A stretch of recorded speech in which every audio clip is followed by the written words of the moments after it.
Bienvenidos a un nuevo capítulo de Apasionados por la Tecnología, el podcast de Paradigma Digital sobre tecnología, estrategia, metodología y productos digitales.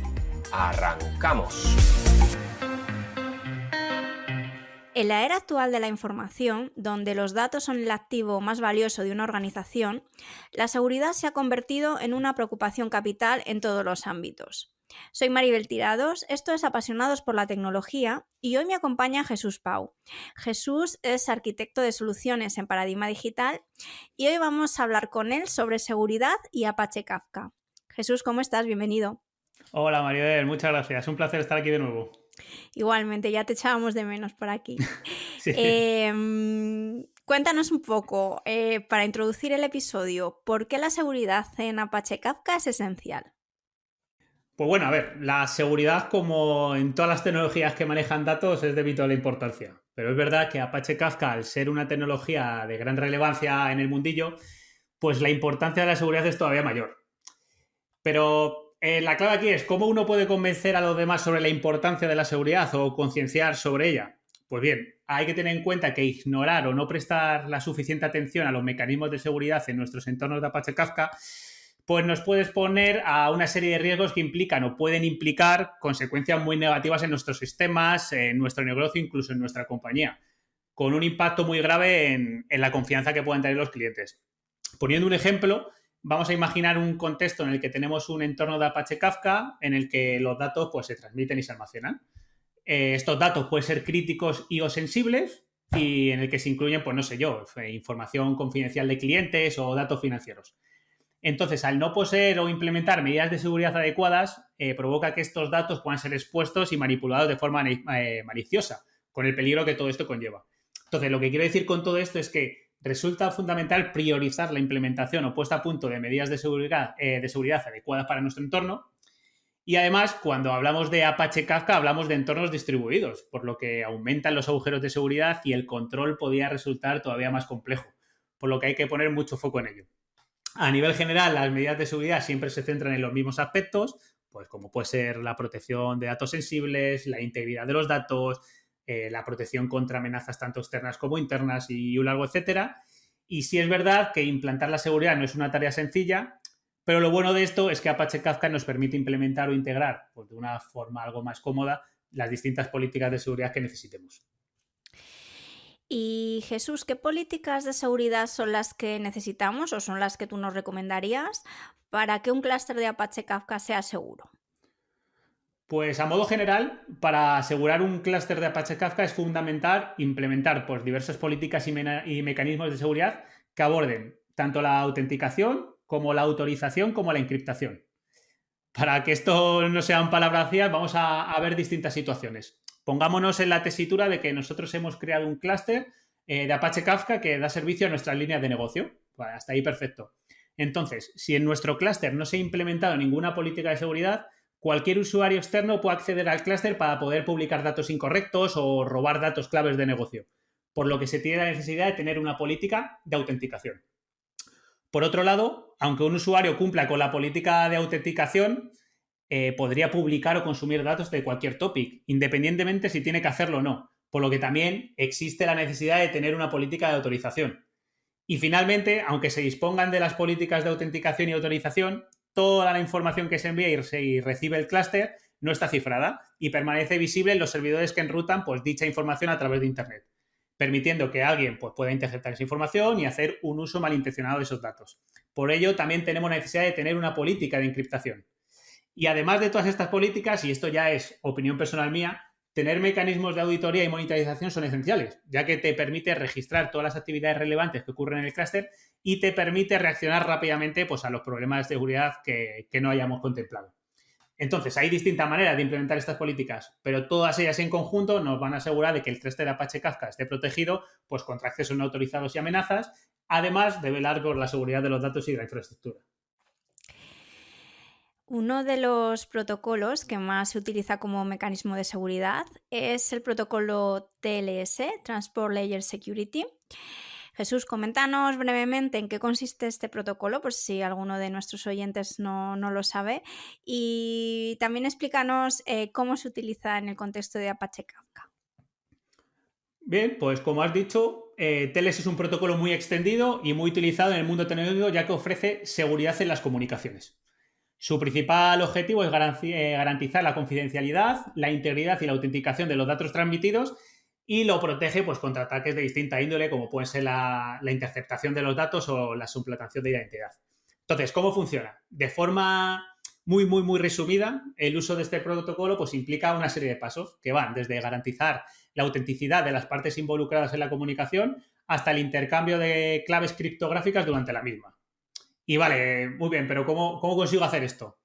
Pues lo que normalmente se hace es apoyarse de lo que se conoce como una autoridad certificadora, la que se va a encargar de emitir certificados digitales de las partes involucradas y va a garantizar la autenticidad y la confianza de las comunicaciones. En resumidas cuentas, tanto un cliente como un servidor generan un par de claves, tanto pública y privada, y un certificado asociado a cada uno de ellos. La autoridad certificadora valida la identidad de ambos y que la información de su certificado sea la correcta. Una vez hecho esto, pues ambas entidades ya están preparadas para iniciar el proceso de negociación TLS, que es en la que el cliente y el servidor pues, se asegura la autenticidad de ambas partes, acuerdan los métodos criptográficos a utilizar y establece pues, una clave de sesión segura. A partir de ahí, los datos se pueden transmitir ya a través de un canal encriptado, asegurando toda la información. En el caso, si ponemos foco en Apache Kafka, pues implementar el protocolo TLS es crucial, tanto para proteger los datos mientras se transmiten en clientes y brokers, pero al ser una plataforma distribuida, también entre los propios brokers. Entonces, el uso de este protocolo principalmente se usa para implementar las políticas de encriptación de nuestro clúster que hemos hablado anteriormente, en el que simplemente con la gestión de certificados y algunos cambios de los ficheros de configuración de Apache Kafka vamos a ser capaces de implementar por dicha política tanto en los brokers como en los clientes. Pero también hay que tener en cuenta que TLS va a ser parte fundamental para implementar políticas de autenticación, aunque es verdad que en esta ocasión suelen complementarse con otro tipo de protocolos como puede ser SASL y el uso, por ejemplo, de un mecanismo de autenticación como Kerberos. Y TLS no tiene mucho más. En formato podcast es más complicado profundizar, pero si alguien, no sé, algún oyente está interesado, sí que es verdad que en el blog de Paradigma hemos hablado sobre esto mucho más en detalle y si tienen mucho más interés, pues que visiten a verlo. Sí, toda la implementación de lo que nos has contado, que lo has explicado perfecto para no tener un apoyo visual, pues toda la implementación, como nos comentaba Jesús, está en el blog de Paradigma, en un post que él ha escrito. Os vamos a dejar el link en el canal de YouTube para, bueno, pues quien quiera echarle un vistazo, pues pueda hacerlo.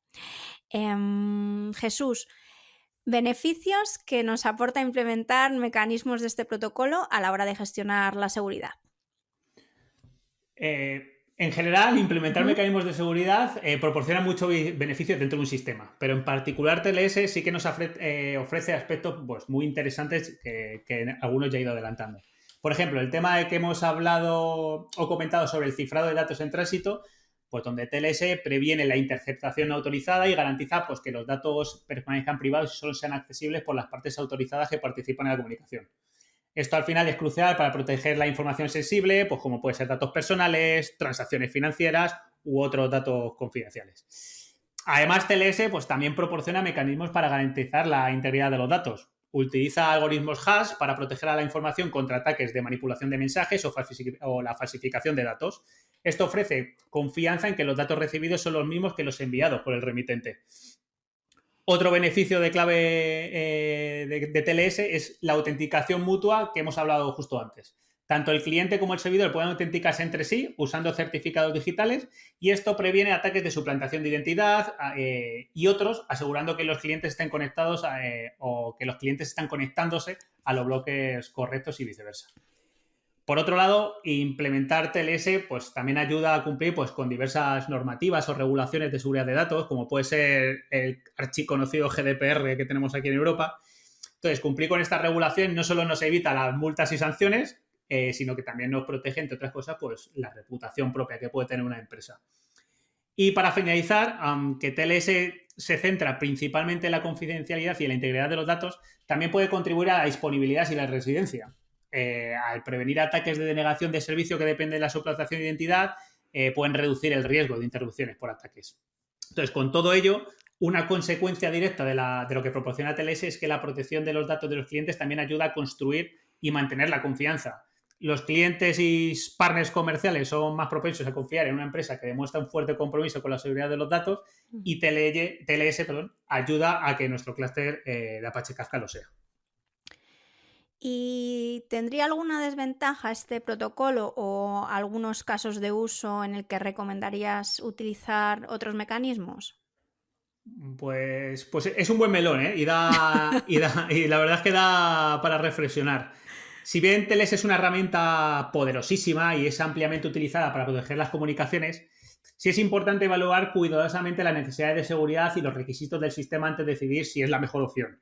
Más que hablar de desventajas, yo hablaría de situaciones, ya sean particulares o específicas, en las que otros mecanismos de seguridad pueden abordar de forma más adecuada algunos desafíos específicos. Por ejemplo, hay que tener en cuenta que la encriptación y desencriptación de los datos con TLS, así como el proceso de negociación de la conexión que hemos estado comentando antes, pues puede agregar cierta sobrecarga de procesamiento y consumo de ancho de banda. En entornos donde el rendimiento es crítico, esta sobrecarga pues, puede ser prohibitiva, lo que nos empujaría a realizar de otra manera. Poniendo un caso de uso, podría ser un sistema de trading de alta frecuencia, donde cada milisegundo cuenta y estas condiciones introducidas por TLS pues, pueden ser inaceptables. Por lo tanto, habría que plantearse otros métodos de seguridad, pues como métodos de seguridad a nivel de red o infraestructura de red segmentadas. También hay que tener en cuenta que puede haber pues, cierta complejidad en la gestión de los certificados, en temas relacionados con costos, con recursos, en la complejidad derivada de la escalabilidad y un largo etcétera. Al final se nos pueden ocurrir varias situaciones en las que los requisitos de seguridad pues, implican el uso de otros protocolos u otras maneras de implementar las políticas, pero suelen verse en casos específicos y en la gran mayoría de las situaciones implementar el protocolo TLS, pues la verdad es que va como anillo al dedo. ¿Y qué maneras habría de implementar políticas de autorización o mecanismos de auditoría? Las políticas de autorización de Apache Kafka pues, son esenciales para controlar quién puede hacer qué dentro de un clúster. Estas políticas determinan los permisos que tienen los usuarios y las aplicaciones para acceder a los recursos, pues como puede ser topics, los grupos de consumidores o incluso operaciones administrativas. En particular, en Apache Kafka se utiliza una cosa que se llama ACLs, que son las listas de control de acceso, que especifican qué operaciones están permitidas para un determinado usuario o grupo y para un recurso específico. Básicamente, las ACLs permiten definir permisos de lectura, escritura, creación de topics, eliminación, entre otro tipo de permisos. Esto se parece mucho a las políticas IAM que encontramos en proveedores en la nube, como puede ser Amazon Web Service, donde se define quién puede hacer qué recursos y qué operaciones pueden realizar. La forma de configurar estas ACLs en Apache Kafka es realmente sencilla y lo puedes hacer incluso por línea de comandos de forma muy intuitiva. Es decir, que no tiene una complejidad como pueden implementar otras políticas de seguridad. Y respecto a los mecanismos de auditoría, pues se pueden activar los propios logs de seguridad que proporciona Apache Kafka. Usar una solución más estructurada y robusta como Kafka Audit Logging, que es básicamente lo que usa el Confluent Control Center. Y puedes hacer integraciones con sistemas de log, pues como por ejemplo con el Stack LK, entre otros. La idea es usar el mecanismo más adecuado a tu entorno, el stack de tecnología que tú tienes en tu propia empresa, buscando siempre poder reaccionar rápido a cualquier imprevisto de seguridad que se produzca. Pues Jesús, para terminar el episodio, no sé si quieres hacer un breve resumen, conclusión, algún último consejo. Pues a ver, la verdad es que la parte de seguridad en Apache Kafka es un tema muy interesante y te podría decir hasta apasionante, aunque entiendo que haya gente a la que le cuesta mucho, ¿no? Sí es verdad que hemos hecho un repaso muy generalista sobre los principales conceptos, pero hay muchos aspectos en los que uno puede profundizar. Yo invito a todo el mundo a que profundice en ello, ya que no solo te prepara para la gestión de seguridad, que es algo obvio sobre lo que estamos hablando, sino a ser capaz pues, de ofrecer soluciones completas como un arquitecto de soluciones. Pues como comentábamos, toda la implementación y todo explicado más en detalle, lo que hemos estado hablando hoy con Jesús está en nuestro blog, os dejamos el link. Yo también os animo a profundizar en el tema. Jesús, muchísimas gracias de nuevo por haber estado este ratito con nosotros y con nosotras y muchísimas gracias también a nuestros oyentes. Nos vemos en el próximo episodio. Adiós. Hasta luego. Cuando crees que un reto es grande, hay aún uno mayor esperándote. Gracias por escuchar el podcast Apasionados por la Tecnología. Puedes seguirnos en Twitter en @paradigmate y suscribirte a nuestra newsletter en paradigmadigital.com.